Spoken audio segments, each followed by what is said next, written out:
The NBA Gambling Podcast on the Sports Gam Podcast Network is brought to you by Nordic Fantasy. Get up to $1,000 deposit match when you sign up at Nordic Fantasy with the promo code NBA SGPN. And welcome, everybody, to the NBA Gambling Podcast here on the Sports Gam Podcast Network. It is currently Monday afternoon, June 23rd, around noon p.m. Eastern. I'm your host, Reichel. Once again, joined by Lonte Smith. Together, we're going to break down the recap of the finals that we actually just saw. We're going to break down the Durant trade, and we're also going to talk about some very early title odds, etc., for the upcoming season. But either way, Lonte, how's it going with you? We have officially run out of games. So how do you feel? Yeah, man, doing pretty good. It's kind of bittersweet.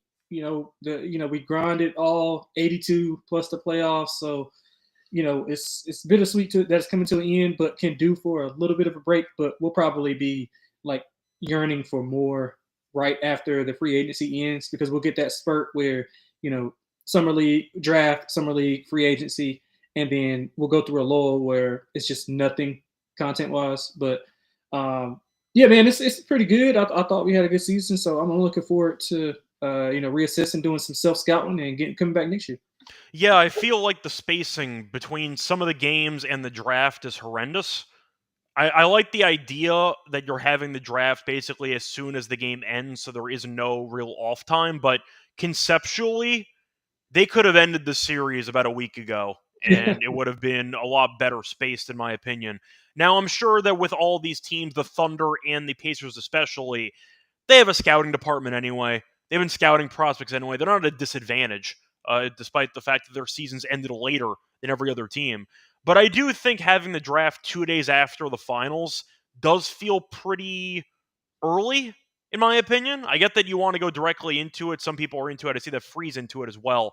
I don't know. I feel like it could have been spaced out better. Maybe I thought there just should have been fewer days off in the that's probably actual what it was. finals itself. Yeah, that's But probably. We I haven't feel had a like, game seven since 2016, so we're yeah, usually having that gap. So I was yeah, going to say, I feel like most people went into the NBA finals going, all right, season's over. And now you're looking up and it's like, wait, the draft's in 2 days? yeah, yeah, So yeah. that's kind of the shock there. The draft is actually on Wednesday. I think most people have not realized how close the draft is. But you're going to say something? Sorry. No. I'm good. Yeah, no, I'm good. But of course, we're going to recap the finals, the Game 7 game especially. Before we get into that, though, a reminder that you can also check out the college experience for team previews, which are back, Kobe and Moneyline Mac, previewing every single FBS college team. So check it out. You don't want to miss out. Starting off with the recap of Game 7, it was extremely depressing, makes it sound like I was rooting against the Thunder. It was extremely anticlimactic. And the main storyline, of course, was the Halliburton injury. We'll talk about that in a second. But the Thunder did win their first ever franchise title. SGA did win Finals MVP, had himself an all-time great season. Scoring champion, NBA regular season MVP, Conference Finals MVP, and NBA Finals MVP. First guy to ever do that because the Conference Finals MVP didn't exist for most of the NBA's history. But SGA had himself an all-time great season, had himself a lot of assists in Game 7. I believe he had 12. Shot the ball horribly. Didn't matter, though, as they won the game comfortably, and he finished with 29 and 12. For the game itself, though, Pacers actually led at half by 1. Then the Thunder blew them out in the third quarter and coasted to a 12-point win. Either way, though, Indiana goes back to Halliburton, played 7 minutes, destroyed his Achilles, and he was done. And at that point, he started crying on the court. They carried him off. It was a very sad scene. And I feel like most people thought the game was over at that point, but Indiana did their best. They hung around. McConnell tried to will his team to a potential, I'd say, shocking upset for about a quarter, but it was just really never there in that second half. The Thunder ramped up the intensity defensively. Indiana couldn't score, and the game was over pretty quickly. Dort made that insane shot clock ending fade away from like 37 feet. And I'm like, what the hell is happening? The Thunder made 3 straight threes at one point. The Avalanche was on in that third quarter, and it was over. So I'll ask you, where do you want to start? Because I don't want to dismiss everything the Thunder did this season. And I don't want to immediately say that Indiana would have won Game 7 if Halliburton didn't get hurt. But I have to mention the injury because it was the biggest moment of the game itself, and it sabotaged what was looking like a very competitive game for the first 7 minutes. Now, Indiana tried to hang in there. You still had 41 minutes remaining. I'm not saying Indiana would have won the game anyway, but the game took a very depressing turn once Halliburton got hurt. Yeah. So first off, yeah, let's just prayers out to him. Hope wishing him a speedy recovery. That's like horrible. Number two, I think it's actually really difficult. I mean, for obvious reasons, it's really difficult to switch your game plan with one of your top players, like Mhm. in the middle of the game. That's completely like just out of the ordinary. You're not expecting that. So you got to kind of retool all the things that you want to do. Granted, if it's even more, if you're, if it's like your top 2 or 3 player, like, you know what I'm saying? So I thought Carlisle did a really good job of thinking on the fly, doing some different things. It's just, I mean, after a while, like they, whenever they fail by, like 5 or 6, I was like, okay, OKC's got a little bit of cushion.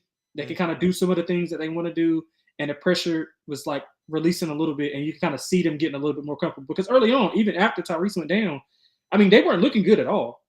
Indiana was playing really good basketball.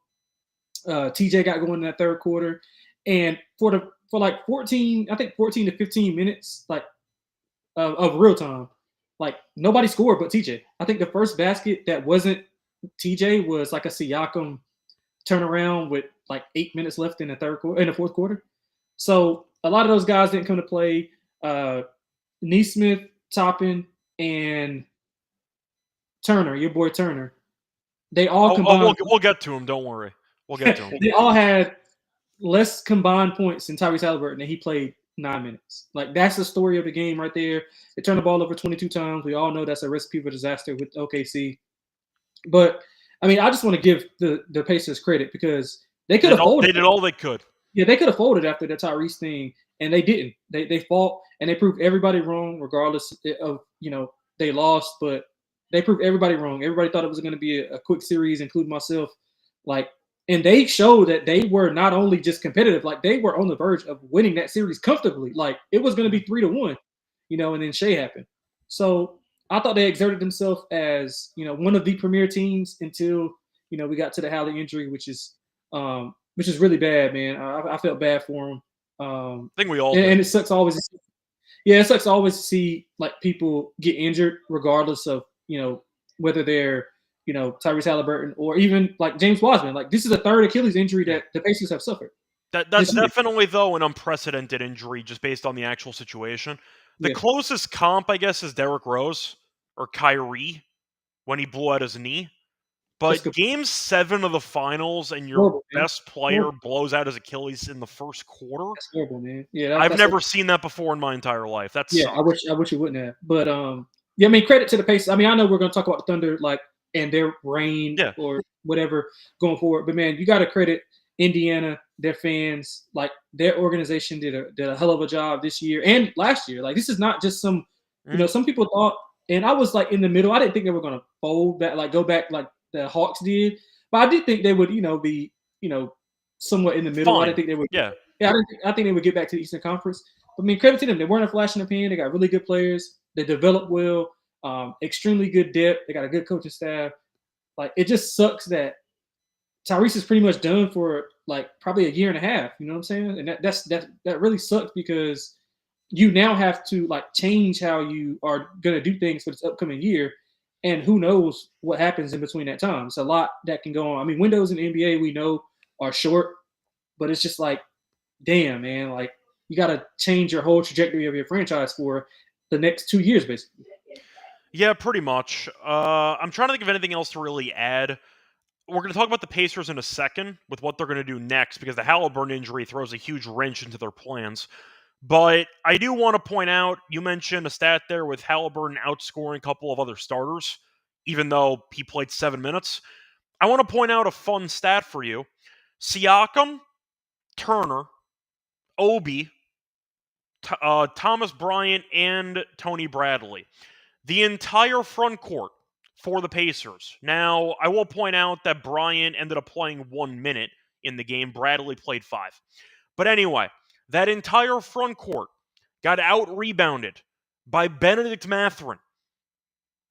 All of those players combined got out-rebounded by Benedict Mathurin with 13 rebounds. So, yeah, that's my fun stat for Indiana on that game. We'll get back He to was the great, Pacers man. in a second. But Matthew, he shot the ball horribly, but he was great. Energy. He was getting to the free throw line.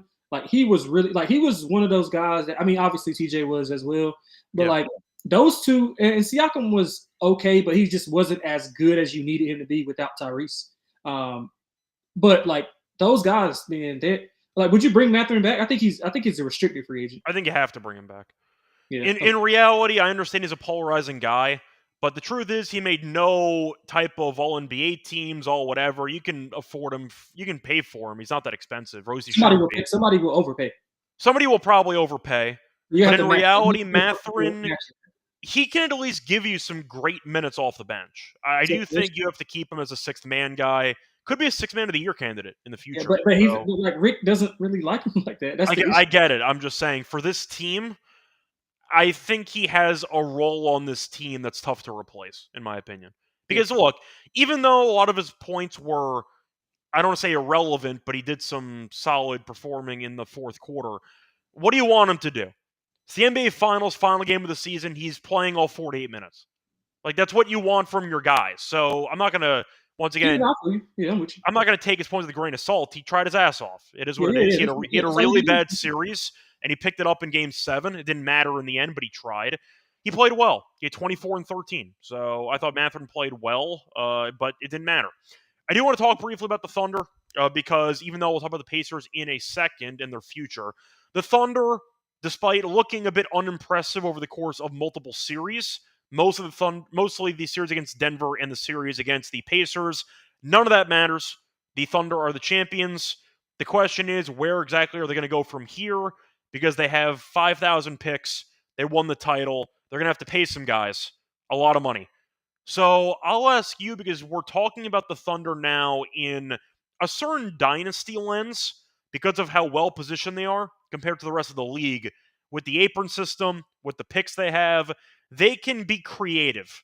However, it should be tough to actually keep the entire core intact. So I'll ask you about the Thunder. What were your thoughts on them in the series? Yes, they won the title. I think there is room for improvement. What exactly would you try to do during the offseason or moving forward to deal with the bump up in salaries and to maybe plug up some holes at the same time? Yeah, I mean, I'm gonna be honest with you. It's so many different directions that they can go, and just because they have those all those assets, it's so many. Like they got 2 picks in the top 20 of this year, or top 25. So it's like you can't. I don't think they can add players and if I was a player, I wouldn't want to go to OKC because you're not going to play. Like you got Topic coming back, who was a lottery pick, who's probably going to be somewhere in that rotation. He didn't even play a game. Said Like again, the entire season, and he'd be pretty good. But they can afford to do that because of what they have. You know what I'm saying? And Chet did the same thing. I mean, he was injured, obviously playing in the summer, but I think that benefited Chet as well because he got to see the NBA lifestyle and different things beforehand. And I mean, bro, honestly, they can do so many things. I think the low hanging fruit is just probably replacing Dort with Wallace is what I would guess. And can you replace Dort that easily, though, or do you think that there's some type of emotional element and a certain intensity that he brings?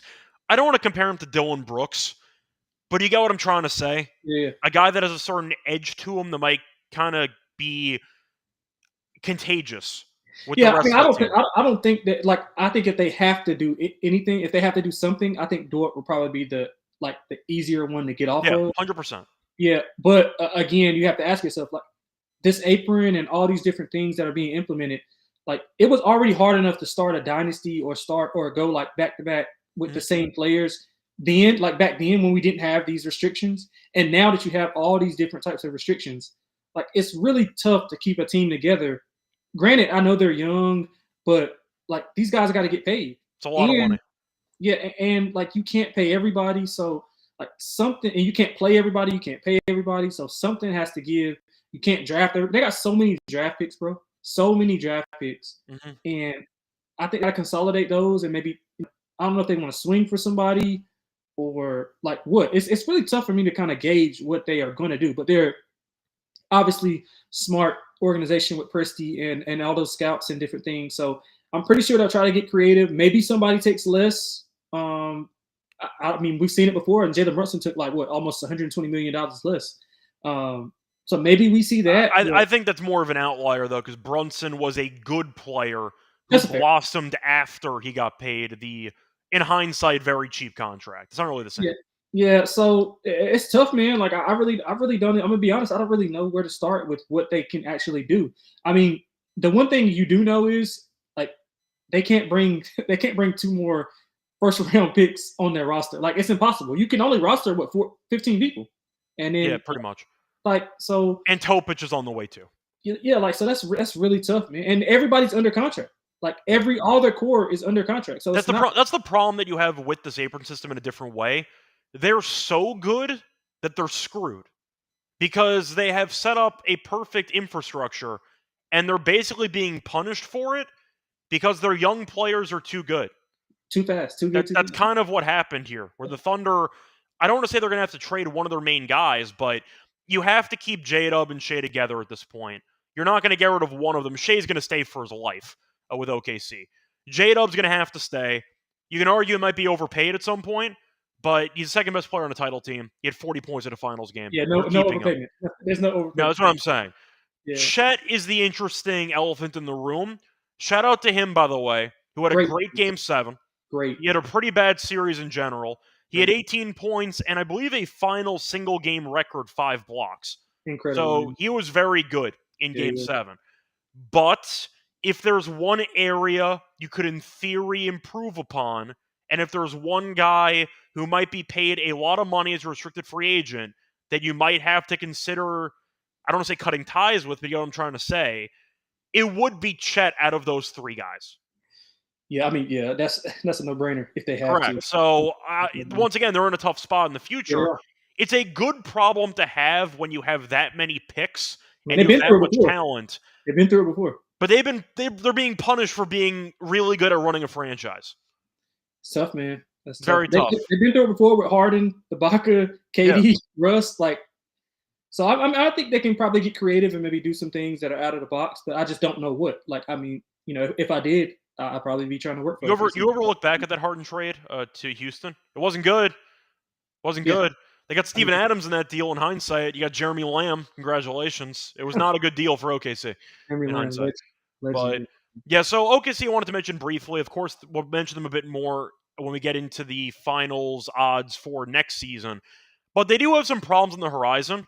Maybe not immediately, but it's an interesting dynamic and a difficult situation that they're actually in right now. But I got to go back to Indiana because Halliburton probably going to miss all of next year. The Eastern Conference is a mess. Separate point, Knicks fans are thrilled. Cavs fans are thrilled. Magic fans are thrilled. Talk about that a bit more. What? Nets fans not thrilled? I'll get into the Nets in a second for different reasons. They're thrilled for different reasons, I'll tell you that much. But for the Halliburton injury, of course it sucks. Have to go big picture, though, for the Pacers. Because assuming they were fully healthy, I still think that to make some moves. Some people might think this is fluky. Whether or not you agree, I do think there's room to improve this roster. Of course, one guy that I have circled, which I'm sure you know who I'm talking about. Now Halliburton's out. What do you do if you're Indiana? Because this year you're kind of in purgatory where you're probably too good in this conference to fully bottom out, but you'll be a playoff team. Yeah. You're basically Milwaukee this past year where you're making the playoffs, you have no chance of doing anything, but you're still along for the ride. Yeah. Maybe that's what Boston's in right now without Tatum. If you're Indiana, what do? Are you less likely to make moves because Halliburton's injured? Or are you more likely to make moves trying to, I don't want to say tear down the core, but Indiana's in a very weird spot too. What do you do? Yeah, I mean, it's tough. I think all of these teams are in a weird spot because if you look at the East, man, like it's literally, terrible.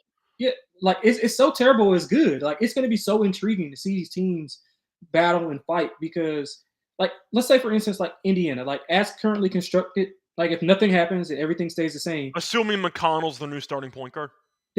Yeah, I guess if you want to do that, Okay, like I'm just saying, assuming okay. Right. Yeah, I don't know how he'll be like higher usage, but Yeah. again, just assuming everything is the same except for the Hallie injury, like they're still good enough to be a top 5 seed in the East, maybe top 4. I think they would still finish with a winning record. Yeah, like so again, they're not bad enough to where they Is like that a hot take? They finished with a winning record without Halliburton? I just think no, their style of play is so difficult to prepare for.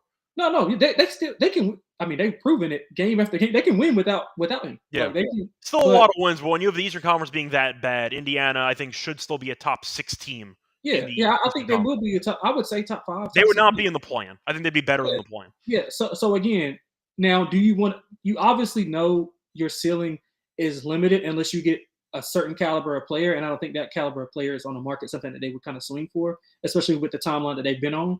So I think they traded their draft pick from this year, which is That was cool. also weird.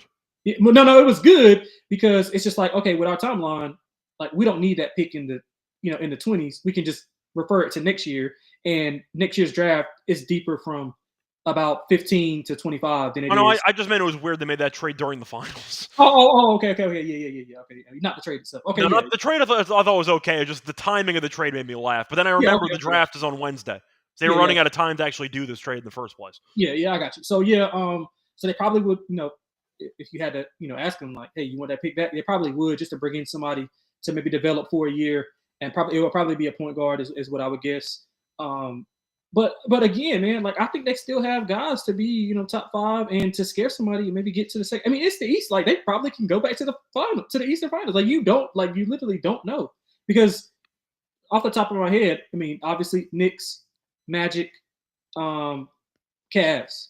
Top. Those are going to be the Yeah. 3 probably favorites among it. But after that, bro, it's pretty much nothing separating the top. I mean, obviously you have Milwaukee with Giannis, and Giannis is one of the best players in the world. So But of Dame's course, also out for the season, probably. right again. So like it's so many different aspects to the Eastern Conference that I think that they'll stay the course. Maybe get a tweak here and there. They obviously, I think now, if they weren't going to bring back Turner, they probably are going to bring him back.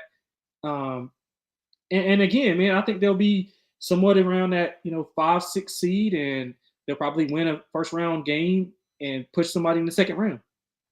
See, this is the weird part where they're in because the Pacers, based on how it was going, assuming they ended up losing Game 7 without the Halliburton injury, they are in full win now mode. They would make some moves, arguably some desperation moves, to get over the hump. Now they're not. So I do agree with you about Miles Turner, and that's the main guy that I was obviously referring to. I think that was the position of upgrade. If you wanted to go for the front court, I read off the rebounding numbers compared to Mathurin in Game 7. Look, Siakam, I know he can rebound occasionally. Not a great rebounder. Turner's an abysmal rebounder. They need to improve, at least based on getting some interior scoring from those from the front court, and the rebounding has to be better from those guys. I think that was the area. I know you mentioned wings in the past. The point is there is room to package a couple of solid players. If you want to go for a Shepherd, a draft pick or two, you throw in another guy, a Jarris Walker type, if somebody wants to take a flyer, to get somebody a bit more proven in the front court. I think that was the move they would make in theory. A sign-in trade with Miles Turner. A team gets him, gives away some pieces back. Maybe you can go from there. I think they have to bring Turner back now because you could flip him down the road, but he's still a capable starter. I can't stand the guy, but it doesn't really matter because your team's not competing to win a title now anyway for the following season. So I expect them to bring everyone back and just hope that once Halliburton's healthy, you already have the infrastructure in place to compete for a title. Right. Let I me think ask you that's this. the argument from them. Yeah, and let me ask you this. So I think that Turner is obviously playing out of position. So if you put a natural 5 next to him, maybe he'll be better in that 4 spot. So I think that's a good point by you. But that takes away from what Siakam wants to do because part of the offense is him stretching the floor and just beating teams down the floor fast break style, getting free points in transition. Yeah, but to me, I think Siakam can adjust to anything. I really I do. think he can too, but I think Siakam's not a good enough outside shooter to be a small forward. That's fair. That's fair. So that's going to be problematic. But look, I'm very anti-Miles Turner. It's well documented. I think he sucks. I think the argument is his actual skill set, in theory, should make him a basketball unicorn almost. He's an insane athlete, a great rim protector based on reputation with the blocks, and he's allegedly a very good outside shooter. The problem is he doesn't use any of that athleticism at all offensively, besides the occasional poster dunk. He spends all his time running around the perimeter, setting slip screens, and then just immediately fading back to the three-point line.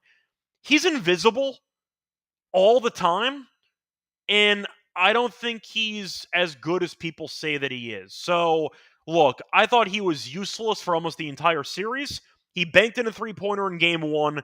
That helped out. But Turner, in the biggest game of the season, to cash my lock on the under PRA, he had 6 points, 4 rebounds, 1 assist in 24 minutes. He came back into the game in the fourth quarter, picked up 2 fouls in 40 seconds, and never played again.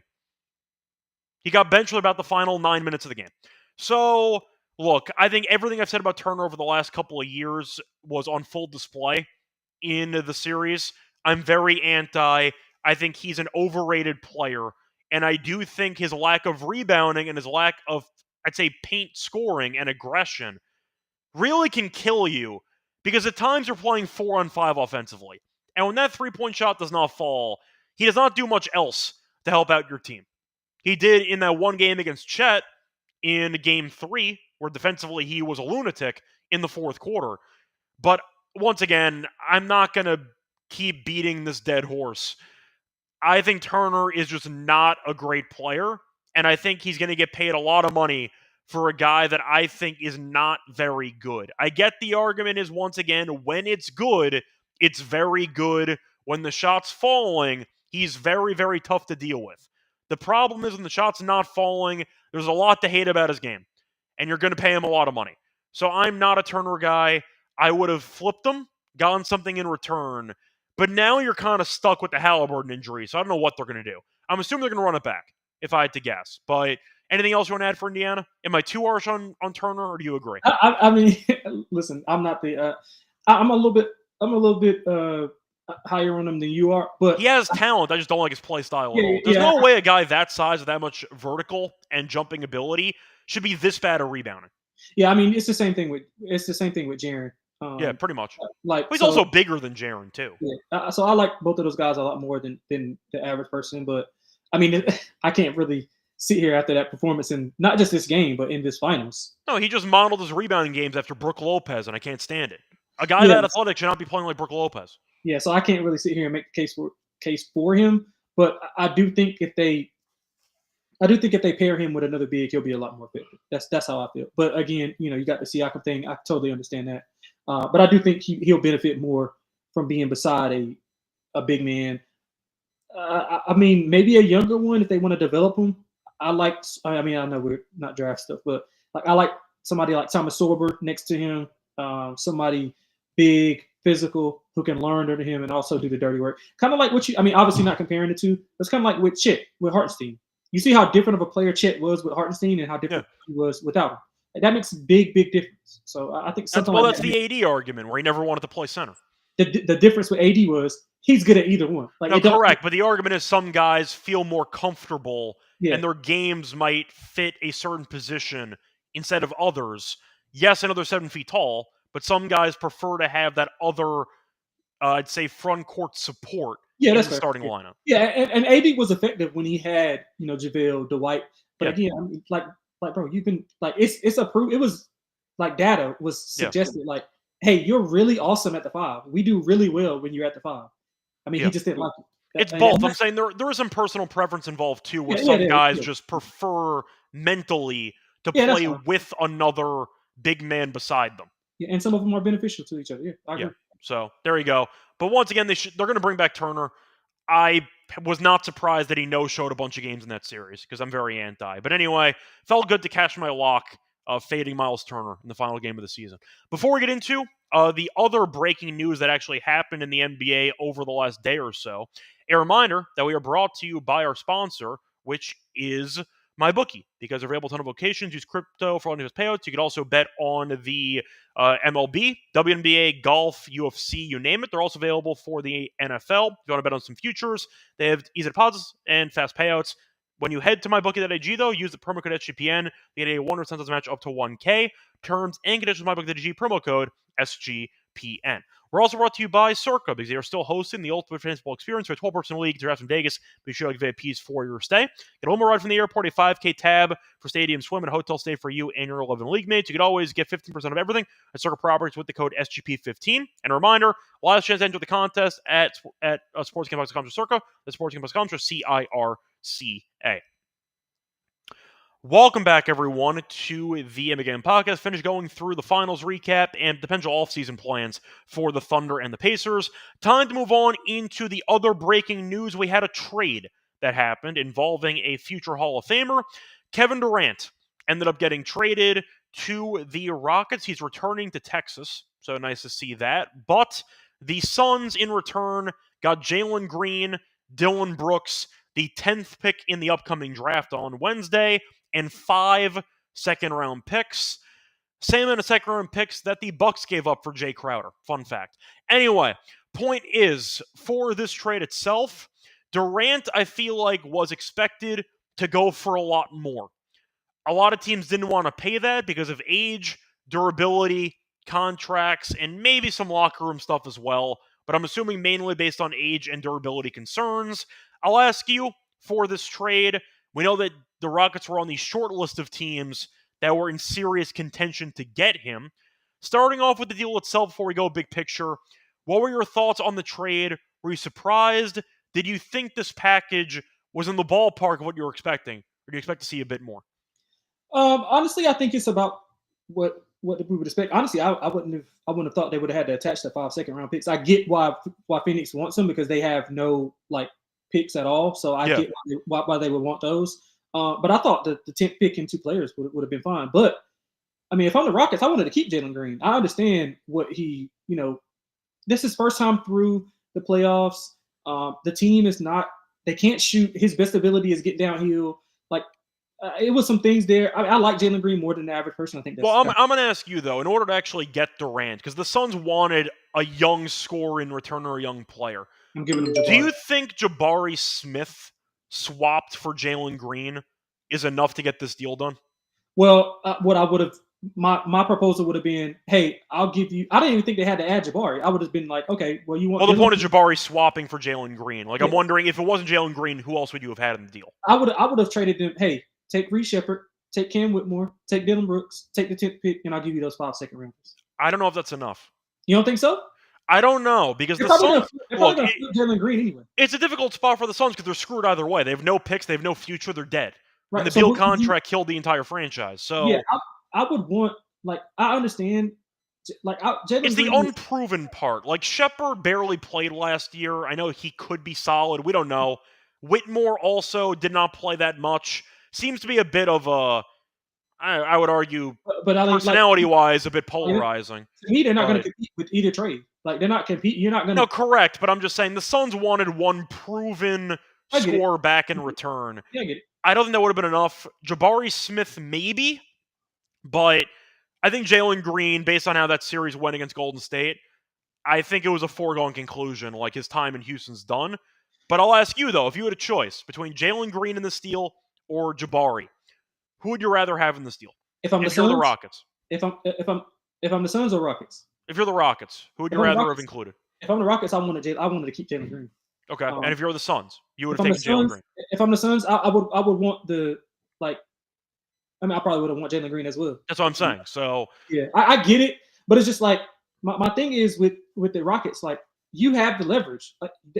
Nothing that they say to you, he wants to get traded. You're gonna either take this, and this is probably one of the best offers they probably could have gotten. Yeah, well, because he ruled out Minnesota, so your argument was basically looking at San Antonio, and they didn't seem interested that much.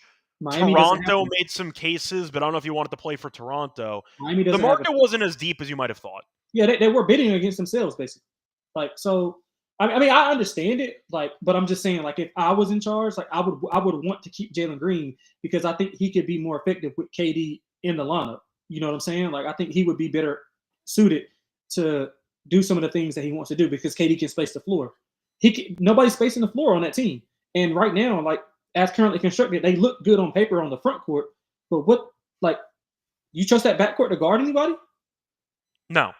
or score. Like, I mean, I know Van Vliet had his, thing, but like, do you trust Van Vliet in a playoff series to be consistently good? Like, I Look, don't. if I'm going to spend about 5 minutes roasting Miles Turner, we don't have enough time on the pod for me to also roast Van Vliet. Like, I know he was great. And I like Van Vliet. Like, he He played was very well. good at the end of that Warriors Yeah, series. Like, he I really will give was. him props for that. But Van Yeah, Vliet's another guy on my list who's drastically overpaid. He's making $40+ million, and I feel like he's invisible half the time too. he's shooting So 40% from the field. he gives them some leadership stuff. Yeah, I You agree. can't shoot that badly making $40 million as a starting guard. That can't happen. So I'm a lot lower on Van Vliet than other people. But I'm not going to go full rabbit hole here on Van Vliet too. Yeah, but I mean, I like the trade for the Rockets. Obviously, when you get a not generation, when you get a all-time great like Kevin Durant, who like, I mean, bro, if you look at Kevin Durant's numbers, like he's still after even post Achilles, like he's still being Kevin Durant, man. And I understand the age, but he's still Kevin Durant at the end of the day. He's producing. It's not just that he is who he is and he's not producing anymore. It's not like Melo going to the Lakers. You get what I'm saying? Like Yeah. Melo was toned down a ton and was just fitting a specific role. Durant is still scoring at the same level. Maybe it's a little bit tougher for him to get, some of his looks over some of the more athletic wings that are guarding him, but he's still getting whatever he wants, whenever he wants. He's still efficient. He's never been overly athletic, but some of the help side defense, like blocking shots at the rim, some of that's kind of deteriorated. But I mean, it's Kevin Durant, bro. Like, you already have a great defense. So, like, he's just going to be asked to come in. He's going to play hard, obviously. And then he's got, like, hey, we need a bucket, ISO Kevin Durant on the wing or at the nail and get us a bucket. Like, that's valuable. I don't care how old Kevin Durant is. Do you like the combo, though, with Şengün and Durant? Because Şengün, I don't know if he's a big off-ball guy. I mean, that's interesting as well. He'll probably be playing a little bit more 5, and they'll be huge. Like when they bring the 2 big in, when they go Sengun, Adams, Durant, Amin. That's and maybe Tari Eason, maybe Jabbar. Like they'll be huge. They're gonna be such a pain in the ass to play against. They are With all the lineups they have, with Udoka as well as the coach. I Yeah. don't know how many Adams minutes we're going to get. There might have been a playoff like wrinkle in there. We'll see what happens. But that's all you need him for. The point is, though, I still want to see how Şengün and Durant play because Durant's always been an ISO player, and Şengün's been an ISO player too. So I don't know if it's going to work immediately, but I think it's going to be an interesting work in progress. I think they need a better scoring. We knew that. I think Sengun will probably have the most difficulty adjusting. Durant, yes, we saw what he did from OKC to Golden State. Again, Golden State totally different than what the Rockets are. So yeah, but I do want to ask you though, for the sake of Houston, getting Durant, it sounds like we both think Houston won the trade at this point. Do you agree on that? Do you think it's a fleecing? Do you think it's fair? What exactly are your thoughts on the trade as a whole? Yeah, I think it's about fair as you can get, man. You get for the Suns, you get a young player up and coming. Now, I mean, it's not the best situation for the Suns because they got like 7 shooting guards. You get a pick, so you got time to maybe get a point guard in the draft to kind of develop, and you got some future assets. You got 5 second-round picks. So, I mean, the Suns, like I said, they were betting again. I mean, they were playing the wrong hand, basically. They were dealt the wrong hand, I would say. And they got not the wrong hand. They're playing the wrong game. That too. And then they got another. They're playing Uno at a poker table. They don't have a chance. Right. And then they have another bad situation with Bradley Beal that they got to figure out as well. And you can't really get compensation for him because he has the no trade clause. So he has to tell you, hey, I want to go here. And again, you run into the same situation because if he wants to go there, why would we give you what you want? Like if you come to me and tell me, hey, I want, a play, a late for Bradley Beal. I'm not giving you that because he wants to come here. You're under my discretion now. So the Suns got a long way to go. But they got out of one situation. Let's see how they progress. So I won't say if you lose a player like Durant, obviously a loss, but they want to do, judge that like down the line of what they are. Yeah, for the record, I don't personally think they got out of any situations right now until Beal's officially off the roster. I think everything comes back to that Beal contract. They have no picks. They got a 10th pick back, and they got 5 second-rounders, whatever. We'll see what they do with those. But you're looking at the Beal contract just completely stunting any type of progress this franchise is trying to make. There are rumors of a buyout, which tells you how bad this contract is. It's an all-time bad NBA contract with the no trade attached to it. They're stuck. They don't have a choice. So the point is, until they actually move the Beal contract, everything's kind of irrelevant. It doesn't matter. They're going to suck.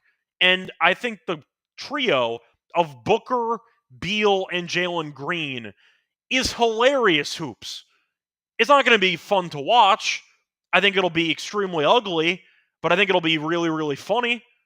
I'll enjoy, it's like watching a car accident in slow motion. I'll have an interesting time watching it, but I do think the Suns are still a lost cause. I think Ishbia is the worst owner in the entire league. So I do think that as long as he's around, which of course he will be for a long time, he destroyed this team in about 2 years. It's crazy how he set this franchise back about a decade in a year and a half. It's insane. But for the sake of the Suns, when it comes to trade... Okay. All right. Yeah. We'll see how that goes for him. At some point, you're in too deep. The deed is done. If you light a house on fire and you walk away from the house is still on fire. That's still your fault. So Ishbia taking a step back after destroying the entire team doesn't really change my stance on him, believe it or not. But the point is, for I'll say the trade grades, I'll give Houston a B+. Standard trade. Do I think it puts them over the top? No. But they got better. They have some scoring now. Durant's past his prime. He's injured all the time. But it's a move you had to make for the scoring. So I'll give Houston a B+. For the Suns, my grade is an Ishbia out of 10. That's all I got. It doesn't matter what the hell they do. Who cares? As long as Beal's under contract, all their moves are irrelevant. So based on what the Suns got back, Jalen Green's a talented young player who might get a ton of shots.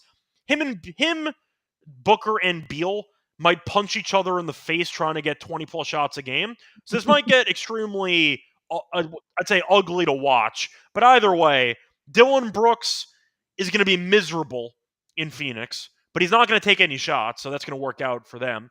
We'll see what they do with the draft pick and the 5 second-rounders. Who cares? But for the Suns, I give the Rockets a B+. I give the Suns an Ishbia out of 10. Who cares? They're screwed anyway. But I'll ask you, what are you going to say? So my thing is, do you think that that a veteran team will want Dillon Brooks? You can get something for him? Yes. There have been running jokes for years after the series against the Lakers. Get ready to learn Chinese, buddy. And then he got paid a bunch of money by Houston. Because, look, there's value for a 3-and-D guy who I know his shot can be very inconsistent, but there is some value in having a guy that can give you value without actually needing the ball. There's a lack of ego there. I know it's going to sound crazy because I know that Brooks has a massive, I'd say, superiority complex when it comes to trying to punk other stars. There's a fearlessness there. He doesn't need the ball. I think a team would want him. You could flip Brooks in theory. So, would you send him back to Memphis? What would you get? I'm not sure. Can I get GG Jackson in that deal? He probably can. GG's. I'd rather for this team. I'd rather have GG Jackson than Dillon Brooks. What the hell is Dillon Brooks supposed to do for you on this team? This team sucks. You need as much young talent as possible, and you just figure it out. I agree with you, but I think Dillon Brooks has value to other teams though, like a Memphis. I would maybe look at him if I'm Milwaukee. Milwaukee's also a team that's doing nothing. So yeah, sure, that's. But they have Giannis, so they Correct, but look, Brooks is a very easy flip candidate. So is Jalen Green. You're going to probably keep him. You're going to kick the tires and see if you can get what you get for him and see if you want to keep him or not. You could easily flip him to Charlotte or some crappy organization. Sacramento would love him. Sacramento would love having Jalen Green. He fits exactly what they want to do, which is a bunch of nothing. So we'll see if they can flip him. So I'm saying Sacramento getting Jalen Green does make some sense. So we'll see. But They can't trade him until July 6th, though. I think, yeah. So this trade is yeah, but not. you get my point, though. Yeah, no, The, I understand. the Suns Yeah, I might not understand. keep their guys. Yeah, I understand. I Yeah, understand. Yeah. but I think Brooks will be flipped. There's no point in him Yeah, being on this team. if I'm a middling Jalen team, Green's at least young. yeah, You can experiment. yeah. If I'm a middling to contending team, I want Dylan Brooks on my team. Yeah, but the point is, you think that Houston won the trade, but Yeah, you think that the Suns did not get fleeced. they did. My biggest winner of the trade. What was that? It's the Brooklyn Nets. what The happened? Brooklyn Nets What happened with the were Nets? the biggest winner of the deal.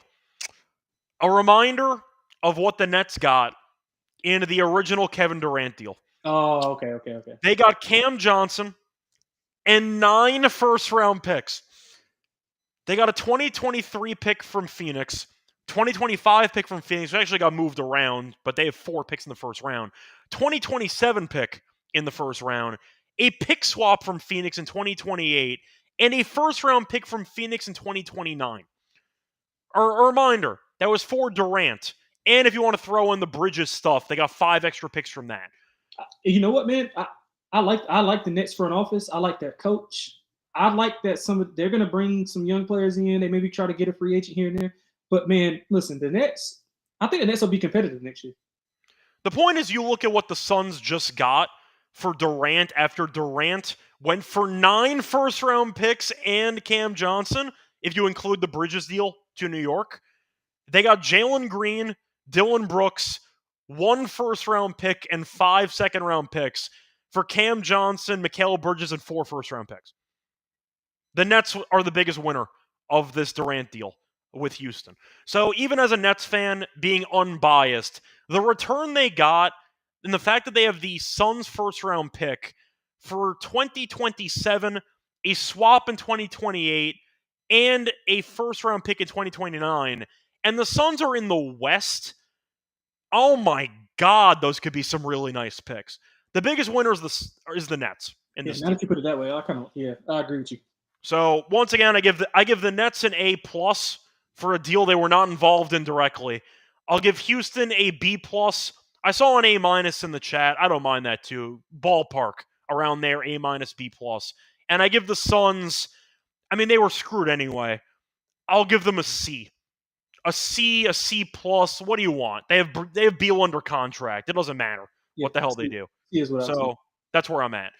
Anyway, time to move on into the actual breakdown of the upcoming title odds for next season. Before we get into that, though, a reminder that we are brought to you by our sponsor, Unrick Fantasy, because you can play their Best Ball Mania, which is happening all summer long, giving away $15 million in prizes, including $2 million to first place. No waiver wire, no arguments about trades. Best Ball is the best way to play fantasy football.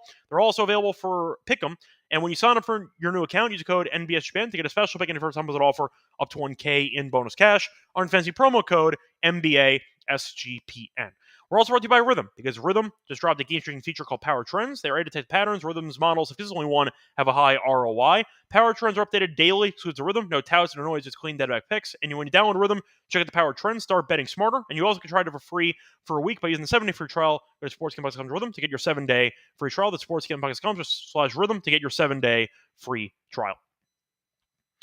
Welcome back, everyone, to the NBA Game Podcast. Finished going through the Durant trade and how the Nets, once again, got 9 first-round picks for that. And the Suns, in hindsight, got Dylan Brooks, Jalen Green, and a first-round pick. But either way, time to move on into the future markets with the upcoming season. We're a long way away, but you know what? It's fun. Why not? One domino fell already with Durant. We'll talk about it. Now, I'm going to ask you, Lonte, how you want to do this. Do you want to do the conferences too, or just the actual title odds? No, I would just do overall title odds. Okay. So they'll pretty much blend in all together anyway. Yeah. So for the title odds, I'll read them off now. The Thunder are favored to repeat. I'm using DraftKings for now just based on the layout, but you can find different odds at different books. It doesn't really matter. Just find whichever find whichever book has the best line for the team you want to bet on. Thunder are plus 230. The Rockets are now the second favorites at 750. Cleveland's at 850. Knicks are at 850. Timberwolves are at 13-1. Lakers are 14-1. Nuggets at 15-1. Celtics at 19-1 with no Tatum most likely for the entire season. Maybe Tatum comes back end. We'll see. But they're at 19-1. You have the Warriors at 20-1. Magic 22-1. Wemby and the Spurs at 25-1. Embiid's corpse at 35-1 with Podcast P. Pacers at 35-1. Clippers at 40-1. Mavericks at 40-1. Bucks at 60. That's kind of it. I could have stopped mentioning teams about 5 teams ago, but I'll ask you, for the sake of the odds themselves, I want to start off with Houston because the Thunder should obviously be favored, and I think it makes sense that they're this cheap because they won the title, they're in a great spot, bunch of picks, bunch of teams are firing coaches, they're injured, Thunder are fully healthy, bunch of talent, bunch of depth, bunch of picks. So I agree about them being the clear favorites to win next year. Houston being second, I think, is absolutely insane. Yeah. And I think that you're looking at an overreaction of the Durant deal. If they were in the Eastern Conference, sure. Yeah. But they're against, once again, the Thunder. They're against the Nuggets. They're against the Clippers are a joke, but still the Clippers had a decent run last year. There are a lot of really good teams in the Western Conference. Durant's never healthy, and you got to reinvent some stuff. I'll ask you for the Rockets. Are we seeing eye to eye here? Because 750, I think, is an insanely public angle. I think those odds suck. Yeah. That's my least favorite bet on the entire board. Yeah, some recency bias there. Yeah, I really don't think they're good enough right now to even make the Western Conference Finals. I mean, that West is so good, man. And obviously, we're talking about this before the draft, before anything else happens. So we're just going off of what we have like in front of us and not what's like what we predict or project is going to happen. So just as currently constructed, like they're not good enough to be like I still don't think they're good enough to beat Minnesota in the series. I didn't even mention Minnesota. Yeah, Golden State, Denver. Like I don't think they can. I think I would take them beating Golden State. I don't think so. I think I would. I don't think so. That series was a war anyway, and Houston couldn't score. I think Houston would actually beat Golden State in a 7-gamer. Yeah, but Butler also got hurt, so there are different wrinkles to throw in there. Yeah, so I mean, that's right. I just named out like 3 or 4 teams. Like that's not plus 750 is not indicative of what I feel it should be. What would you have it at? I mean, if I'm a bookmaker, I would probably have it there just in case. Like that's a you want to sucker in the public and whatever. But I'm saying if you had to do true odds, I think they're in the wrong tier. Yeah. What was the what was Minnesota 12? So Cavs were 850, Knicks were 850, Timberwolves at 13, Lakers at 14, Nuggets at 15. Yeah, I would have them between 13 and 14. I think we're on the same page. Maybe 12 if you want to be on the the higher end. But I think between 12 and 14 is what I think it probably should be. 750 is the sucker bet of the entire offseason. They're not better than Cleveland. Right Besides maybe Lakers at 14-1. That's a pretty bad sucker one too. Yeah, I mean the Lakers always going to be public. They're always LeBron's 90 years old. He's about to retire. Like they're not winning a title, but the point is at least that one you have a couple of stars on the team, and maybe you could argue, they'll rig a trade for the Lakers and they'll figure something out. Yeah, let me ask you: do you think they're better than Boston without Tatum? Who, Houston or the Lakers? Houston. Assuming Brown's fully healthy to start next season. Yeah, assuming everybody's healthy. Brown, Holiday, Porzingis. Like so you're saying in a hypothetical series, or we're going including the conferences that they're in? No, I mean just like in a series, if they play for the championship, do you think that the Rockets would be favored to beat the Boston? Honestly, watching how badly Boston struggled against Orlando, I think I actually would take Houston in that series. I think it's more coin flippy than I think it's a very big coin flip. Yeah, but Orlando did a bunch of things that frustrated Boston, and Houston can do those things. Yeah, and that's true. But my thing is, it's not that far off, and look how far those odds are from each other. Yeah, definitely true. I think once again, it's a situation where I don't know. Do you hear that, by the way? Because there's some construction going on. Do you hear that? Oh no, I don't hear anything. You didn't hear any banging going on? Nope. Okay, cool, sweet. So either way, point is, I think for the sake of the odds, the Rockets at 750 is insane. Do you want to take the Thunder at 230? Hell no. No, I don't Yeah, want I don't really want to either. So I'm going to ask you. Yeah, I'll wait until they go to like a lull in the season where they lose, 5 of 8, and everybody's like, "Oh, the Oh, that's not moving. I guarantee you that's not going to move. champions." Yeah, No, that's not moving. unbettable, bro. They're like Chiefs. Remember when Mahomes came on the scene, went to the AFC Championship, lost. The Chiefs are unbettable. They're unbettable not in games because they were decent. But The like, problem with that comparison is the Chiefs made it to the AFC title game every year after that. So yeah, I don't know if it matters much. You yeah, say it's unbettable until the Chiefs win again, and you're like, oh, I probably should have bet on that. So they're like the Thunder are in that tier like we saw with like Golden State, with Cleveland in the East when they had LeBron. Like they're yeah. in that category, like where you can't bet it. Like you can't bet that. Well, I mean, I think the best bet you could make with the Thunder is for an exact finals matchup. Yeah, You ignore the winner, you right, gamble on the Eastern Conference winner, and you right, try to get the exacta. That's right. kind of what you're That's hoping for. that's But good. I'll ask you though, because the Thunder we think might be a bit cheap, but I'm not going to say no to the Thunder. I mean, I think that team's really No, no, good. no. I'm not. Who do Man, you want to take out of the odds we mentioned? Because the Rockets are out. The Lakers, I know you're a Lakers fan, but we're not taking them. no, no, no. So, Yeah. like, what do you like for the actual futures here? Cleveland, man. I like Cleveland. In the East, and I mean, to be honest, the East is a crapshoot, man. I mean, we might see the Hornets and the Nets in the playoffs next year, man. Like it's just that.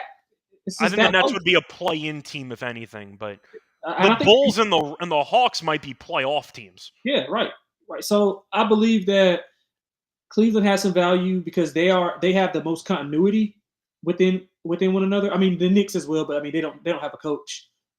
Yeah. And I think Cleveland is better than the Knicks. So, like, Cleveland would be my pick in the East. And I mean, I know it's like tough to see right now, but I still like Minnesota, man. I still like Minnesota. I still have affinity for Denver just because of Joker, and I know they're going to do something. And they pushed that team, that one of the most dominant teams that we've seen, to 7 games. They were on the ropes. Like, I mean, Indy did too, but like it's still something about Denver that I just can't quit, man. Maybe it's Joker, but those will be the two that I think in the West, and then Cleveland obviously in the East. And if I had to take a flyer on somebody in the East, it would be Boston. I mean, I think Boston's odds make sense at 19-1 if you want to make a case that Tatum can come back mid-season. That could be the ultimate sleeper. If you trust Tatum being healthy and available in May and June, then suddenly you're looking at a very good price because Boston was the favorites entering this season, and they still have a chance there. Now, the issue I have with the Western Conference teams is you have to beat Oklahoma City. So taking Minnesota, it's like, all right, sure, you couldn't even... I mean, like, what are we doing here? You weren't really close to beating OKC. You now have to beat him again. You still have Gobert making a bunch of money. You got to pay Naz Reid. Randall might be gone. Like, I don't know what the hell Minnesota's going to do. So I think I'm going East. I agree with you on Cleveland. I think the path is open. I love Cleveland to win the Eastern Conference at plus 255. I'll segue into conference stuff instead because for championship odds, you have Eastern Conference. Okay, so Hunter's saying that he hears the actual noise. So I'm going to relocate as I actually go. I just heard it too. Yeah, I figured. Once again, they're doing some construction. No, you can keep talking. I'll relocate. It's fine. Yeah, but if you want to just go like East West, obviously I think Cleveland is superior in that specific conference. In the West, it's a crapshoot, man. It really is. Like you have to have a perfect matchup. You have to have I like Golden State. I really do like Golden State, but they have to do something else. And we're not projecting. We're not basing our predictions off of projections. We're basing it off right now. And you get a full season of Jimmy Butler implemented into that system. I know the injury history with him, but maybe he's rejuvenated. He got paid. We saw what he's able to do whenever he's like paid and everything's situated. Like you don't have to worry about him wanting money. And Steph is going to be Steph. Draymond is going to be Draymond. He might punch a few people, but he's going to be there. Might kick some people too. Yeah. And I mean, Pods went through that. He went through that playoff run. He was horrible. probably get a little bit better. You still got some of those other pieces, so you're probably going to get rid of Kuminga. Like, so I do think Golden State has a little bit of value as well, with two of top like 20-ish players in that conference. Yeah, I do not. I think the argument is if Butler and Curry are healthy, in theory you have a chance, but I don't trust Butler to stay healthy. I think that the overall depth can be a bit problematic at times, but I do think the Warriors can win a round or two. They wouldn't beat OKC. I wouldn't take them against Minnesota. You could argue maybe if Butler was healthy and all, Curry stayed healthy, they might have beaten Minnesota this past year. But there's too many question marks for me about how deep the Western Conference is. I don't know how many series I would actually pick Golden State to win in the greater scheme of things. So the West, I only see Oklahoma City for now. I do think Denver has an argument, but they probably have to trade Porter Jr. Probably. Look, Denver gave OKC a war, and half the team was dead. So I think Denver's worth something in that argument. I'll go Joker to maybe make some noise as a long shot, but I hope they make a move in the offseason. They fired their damn GM. They better make a damn move in the offseason. So for the actual odds, I like Cleveland at around 850. I think Denver at 15 to 1 is interesting. You mentioned Boston at 19 to 1. I need updates on Tatum. I would wait until I got some updates and I'd go from there. But if Tatum's back before the end of the regular season, 19 to 1's a gift. Yeah, it is. I think that's another option as well. Yeah, that's exactly how I was thinking about it. Even if he doesn't come back, I think they're coin flip to win any series with those guys, man. Yeah. So anyway, any other hours going to talk about? I mean, looking at the actual conferences, I'm not going to go too deep into it, but Cleveland 255 to win the East. I like that. Knicks 295. I do not like that. With a new coach, I think Cleveland would beat them anyway. Orlando at 6 to 1. Boston at 6 to 1. I like Boston more at 6 to 1 than Orlando. Yeah, agree. So those kind of what I'm interested in. Pacers, no. Bucks, no. Sixers, no. Shout out to Detroit, but no. You know what? I like the Sixers. You do. I do. Sixers are one of those teams that I like, man. They're one of the teams that I understand. Mr. Never been to a conference finals is going to finally figure it out. I understand it. I really do. But they had the whole year off, bro. They had the whole year off. We saw what Embiid is able to do. Like whenever he's, I get it. It's if he's healthy, and he's shown that he's not been able to be healthy. I completely get it. I can't even push back. But I'm saying, if it's right, I think they got a shot, man. I think they got a shot. I'm actually gonna after the draft and after I see what they do, I'm gonna bet Philly to like win the East and the whole thing. Out of curiosity, how much are you gonna put down on Philly to win? Depending on the odds. I mean, maybe like a couple hundred. Like it's not gonna be crazy. If you want to just hand me a couple hundred instead, you can just do that too. If you want to do that, but the Sixers are not winning shit. I mean, they might not. Full disclosure. That team is so soft and broken. The Sixers, I'm not. I can't push back on. I like McLean. I think Maxi's fun. Paul George at this stage in his career and Embiid at this point, I can't. I just can't do it. They're going to be what, like a 5 seed because Embiid's going to sit out half the season minimum? If they can, they can get. We named out 3 teams. They can get. Everybody else is pretty much the same. I think that the Sixers would get worked in a series by the Cavs, for example. No, I'm not disagreeing. I think the Knicks would beat them. I don't like the Sixers at all. But man, listen. I'm going to be pro Sixers this year. I'm telling you this right now. I'm going to be pro Sixers. So get ready. Good luck with that. Anyway, that's going to wrap it up for the actual show. Quickly seeing if I could find exact outcomes for the finals. I do not see anything for that. So unfortunately, I can't give you exact like Thunder versus Cavs odds and stuff like that. Anyway, I do want to ask you though before we officially end the show, anything else you want to add? Nah, man, that's it. I think it's a pretty good show. Appreciate everybody for showing love this year. And we'll be back better than ever. Do some self-scouting, get some things together, and we'll be back better than ever. Yeah, so the NBA draft's on Wednesday. We are not going to have a draft episode. It's kind of my fault. I forgot to actually organize an episode for it about a week ago. So my bad.